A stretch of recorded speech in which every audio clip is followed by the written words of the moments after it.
అవమానాలు తెలుసా? వాచి పెట్టుకోమంటే గాజులు వేసుకుంటాం, ప్యాంటు వేసుకోమంటే లంగా కట్టుకుంటాం, పౌడర్ రాసుకోమంటే పసుపు రాసుకుంటాం. ఎన్నిసార్లు తిట్టను, ఎన్నిసార్లు కొట్టను. నీలో మార్పు రాదా? నేను మరో 200 నాణాలు చేస్తా.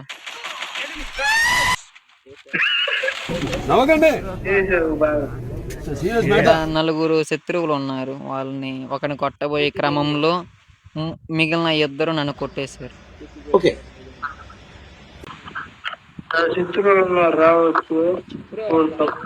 ఇక్కడ మైదానం ఉంది కదా, మైదానం దగ్గర దిగుతున్నాం మేము. నేను రా ఇండియన్. మైదానంలో ఎనిమిస్ ఉన్నారు. ఎనిమిది వస్తున్నాడు వెళ్ళిపో.